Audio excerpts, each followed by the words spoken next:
If you've tuned into this channel before, you know on a basic level, if you've seen some of these videos, how important it is for a woman to feel safe first, especially in a relationship.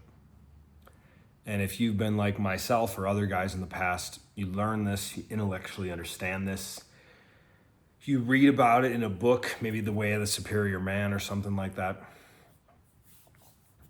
And you kind of get it, but you don't get it because you're a dude. So we don't have the same experience in our body, in our vulnerability, in being the smaller, weaker, more vulnerable of the sexes. But it makes some sense to you. Women have this thing needing to feel safe, physically safe, emotionally safe. And as a guy, we can read things in a book and follow a strategy, which is really a great start. It's much more than 90% of men will ever do. And good for you, because unless you're a unicorn, you didn't get an owner's manual to navigating the opposite sex in grade school or high school. I know I didn't. Haven't met anyone who has. Well, I'm sure there's a few people. But what does it really mean to provide safety in a relationship, in dating? I heard this term years ago, many years ago, and I thought it was kind of goofy. A regulated nervous system, which sometimes we can use technical words, therapeutic words, metaphysical words that make things confusing. And when I heard that back then, that was kind of like, what? A regulated nervous system. Said differently, your body's just chill and relaxed. I remember back to a long time ago, I was at a plant medicine ceremony, not ayahuasca, a different one. And there was this guy who came in from another country and he was doing body work, and I had a session with him. And he said, your body is in terror. And I was really fucking mad. I was like, no, it's not. I was arguing with this guy. I wasn't yelling at him, but I was having a spicy moment. And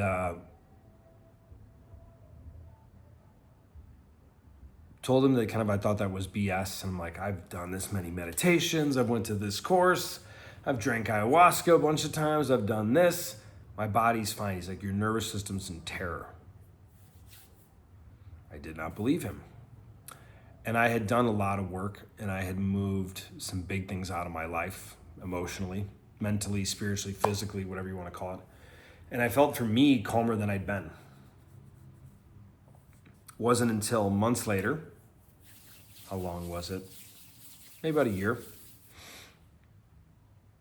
I've had a couple of these where I've processed sexual abuse as a kid, getting molested as a kid and things like that. Happened several different people, several different times as a kid. One I remembered after a while, and one I didn't. Am I saying that's what regulates nervous systems? No. But what I'm saying is we can have something that we're holding in our body. For me, it was the sexual abuse. For other people, it can be, they didn't feel loved as a kid, which can be a common one. Someone, they were scared of something. They fell off a horse when they were 7, and they've had this phobia of horses. It can show up as so many different things. But there's this tension, this fear in our nervous system. And oftentimes we can feed it and make it worse in our quest for performance, especially as men. Meaning, if there's a heightened fight or flight, it's like an adrenalized system, because you got to look for what can get you and look for attack. I don't know about you. Many of my clients, myself included in the past, I'll share more about my current caffeine journey in the moment here. I then took a lot of more anxiety-producing things that maybe have a benefit in small amounts. Okay, if you have a cup of coffee in the morning, great. But if you have several, or then you take caffeine pills, or then you smoke cigarettes, then you take Adderall. I've been addicted to kratom, weed, alcohol, Adderall, Klonopin,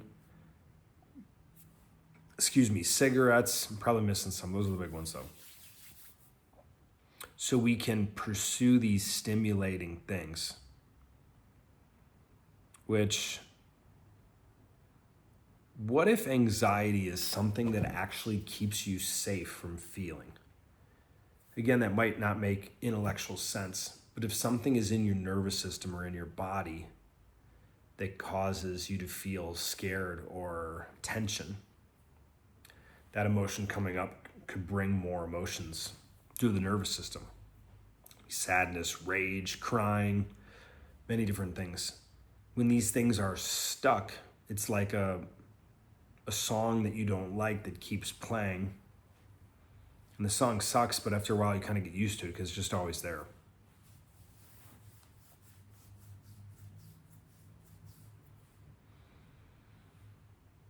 So it's a bit about our own nervous systems or what can get stuck.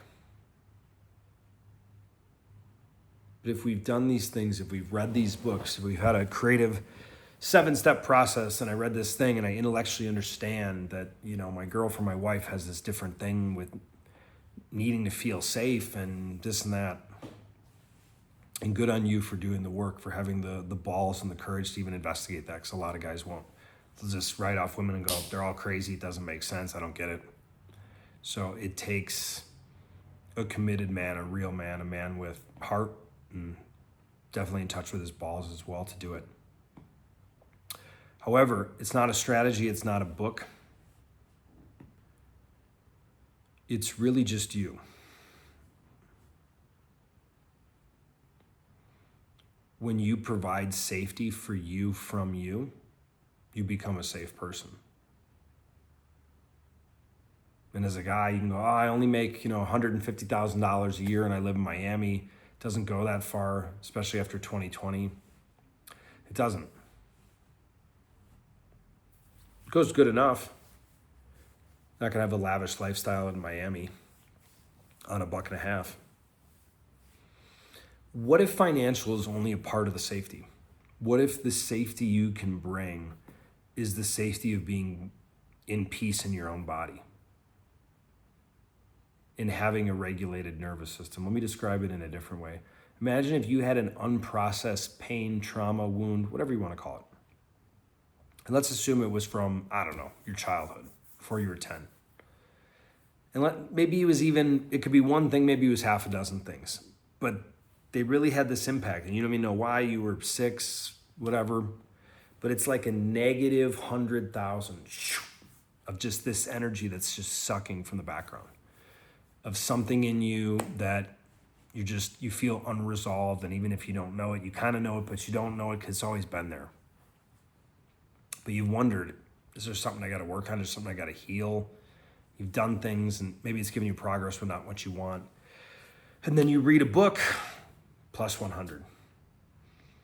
You have an amazing mastermind call, plus 300. You have a fantastic coaching session, plus 600. You have an amazing ayahuasca retreat, plus 1,500. And you do these things for years. Maybe you spent $50,000, $100,000, $250,000 on your personal development, health, biohacking. But you have this negative 100,000 there just sucking energy. And you've done these things and you've moved the needle, and now you're at 23,000, you're in the black. You're moving forward. But you got this 100,000 in the red. So you're still at what is it, 77,000 difference? You won't feel that great.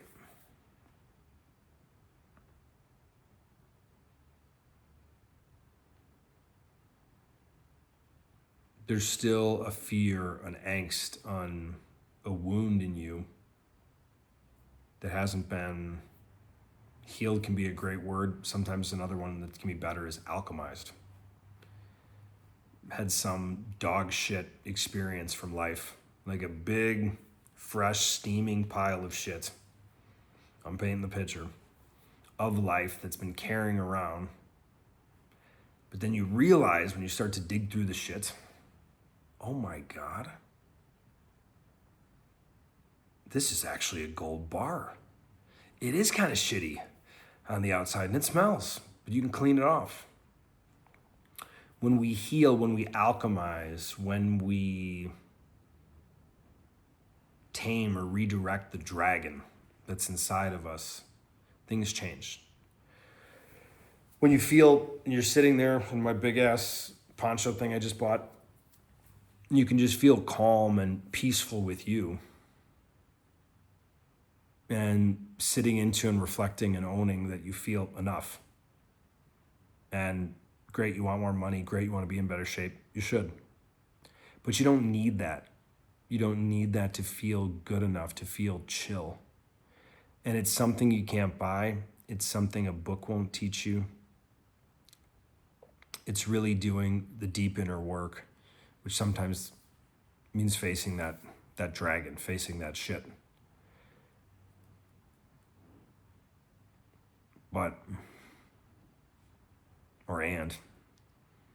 That's where the buried treasure is. That's where the gold lives. And when you can provide that safety that you've provided in yourself, I'm 40, maybe you're 30, 40, 50, or the adult you, the father you, the 30, 40, 50-year-old can tell the different parts inside of you, like, bro, I got you. Like, I don't know about you, I didn't grow up with a safe dad. Drugs, cheating, extremely emotionally erratic, a lot of stuff. Not physical abuse, well, a little bit, but not too much. What if you got to be the hero? What if you got to be the father of your own story? That there's a part of you, a party that's 15 years old, a party that's 5 years old, that those parts and some other different parts knew that they were safe under your leadership. Not that you're perfect. It's not the outcome. It's not the goal. But there was something that you healed, alchemized, transformed in you, so you were safe with you. So all of you was happy, united, and well. And from that place, the way you could communicate, the way you could be present, the way you could attract women, or in some cases, some of my clients attract back their former or soon-to-be former partner.